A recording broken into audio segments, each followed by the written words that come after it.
Αφού ανακοινώνει την κατάθεση νομοσχεδίου για ένα νέο πακέτο βοήθειας ύψους 33 δισεκατομμυρίων δολαρίων για την Ουκρανία, ο Τζο Μπάιντεν απαντά και στους ισχυρισμούς της Ρωσίας πως η Δύση χρησιμοποιεί την Ουκρανία για να επιτεθεί έμεσα στη Ρωσία.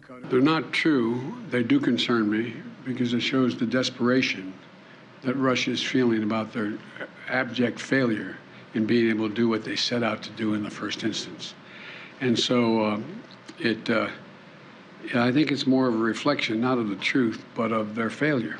Και επιμένει στις κυρώσεις, λέγοντας πως προτείνει τη ρευστοποίηση των περιουσιών Ρώσων ολιγαρχών που κατάσχονται, ώστε τα χρήματα να πηγαίνουν στις ανάγκες της Ουκρανίας. That's going to ensure that when the oligarchs' assets are sold off, funds can be used directly to remedy the harm Russia caused in their help build Ukraine. Στο Κίεβο, ο Βολοντίμιρ Ζελένσκι συναντήθηκε με τον Αντώνιο Κουντέρες, ο οποίος αφού πέρασε μία μέρα στην Ουκρανική πρωτεύουσα, αισθάνθηκε την ανάγκη να προχωρήσει και σε μία μεγάλη παραδοχή. Let me be very clear. The Security Council failed to do everything in its power to prevent and end this war. And this is a source of great disappointment, frustration and anger. Я вважаю, що силою не можна приєднувати і не вдасться приєднати ту чи іншу нашу територію. Наші люди голіруч це показали, що навіть з танками.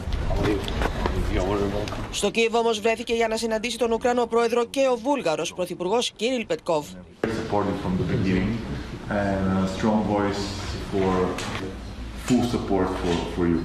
Από το Λονδίνο, ο Βρετανός Υπουργός Άμυνας Μπεν Wallace είναι σαφής. Community has condemned Russia for its invasion of Crimea, which was illegal in 2014, its invasion of Donetsk. Ο Γενικός Γραμματέας του ΝΑΤΟ, Γενς Στολτενμπέργκ, πάντως δεν αφήνει πολλά περιθώρια για αισιοδοξία πως η Ρωσία θα κάνει πίσω, λέγοντας σε συνέδριο νεολαίας του ΝΑΤΟ πως ο πόλεμος στην Ουκρανία μπορεί να κρατήσει ακόμα και χρόνια.